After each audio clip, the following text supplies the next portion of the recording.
بسم اللہ الرحمن الرحیم۔ السلام علیکم، آپ دیکھ رہے ہیں AR نیوز۔ خبر شامل کرتے ہیں ساہیوال سے۔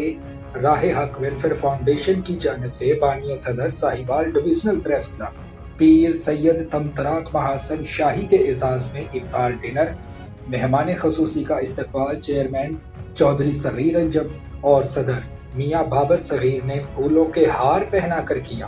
مزید جانتے ہیں اس رپورٹ میں۔ تفصیلات کے مطابق بانی صدر ساہیوال ڈویژنل پریس کلب پیر سید تمطراق محسن شاہی کے اعزاز میں افطار ڈنر کا اہتمام کیا گیا، جبکہ شرکا نے فاؤنڈیشن کی فلاحی خدمات کو خراج تحسین پیش کیا۔ تقریب سے خطاب کرتے ہوئے چیئرمین چودھری صغیر انجم نے کہا کہ راہ حق ویلفیئر فاؤنڈیشن کسی سرکاری گرانٹ یا بیرونی امداد کی مرہون منت نہیں، بلکہ اپنی مدد آپ کے اصول پر کام کر رہی ہے۔ انہوں نے بتایا کہ روزانہ 800 سے زائد روزہ داروں کے لیے باقاعدہ افطار کا انتظام کیا جا رہا ہے، جو مخیر حضرات کے تعاون کے بغیر صرف ذاتی وسائل سے ممکن بنایا گیا ہے۔ ان کا کہنا تھا کہ اصل کامیابی تسلسل سے دکھی انسانیت کی خدمت میں ہے۔ صدر میاں بابر صغیر نے اپنے خطاب میں کہا کہ راہ حق ویلفیئر فاؤنڈیشن ایک طویل عرصے سے بیواؤں کی مالی معاونت، مستحق خاندانوں کا ماہانہ راشن کی فراہمی، خستہ حال گھروں کی بحالی، یتیم اور متوسط طبقے کی بچیوں کی شادی سمیت فلاحی منصوبوں پر مستقل بنیادوں پر کام کر رہی ہے۔ انہوں نے واضح کیا کہ یہ تمام سرگرمیاں ذاتی حیثیت میں انجام دی جا رہی ہیں اور مقصد صرف رضا الہی اور معاشرے کے کمزور طبقات کا سہارا بننا ہے۔ ڈویژنل پریس کلب کے بانی صدر پیر سید تمطراق محسن شاہی نے اپنے خطاب میں کہا کہ ایسے مخیر حضرات معاشرے کے لیے مشعل راہ ہیں۔ انہوں نے کہا کہ دیگر صاحب ثروت افراد کو بھی چاہیے کہ وہ اپنی دولت کا ایک حصہ معاشرتی فلاح و بہبود کے لیے مختص کریں تاکہ غربت اور محرومی کا خاتمہ ممکن ہو سکے۔ تقریب کے اختتام میں ملک و قوم کی سلامتی اور استحکام کے لیے خصوصی دعا کی گئی، جبکہ شرکا نے راہ حق ویلفیئر فاؤنڈیشن کی خدمات کو سراہتے ہوئے اسے شہر کے لیے ایک مثبت اور قابل تقلید مثال قرار دیا۔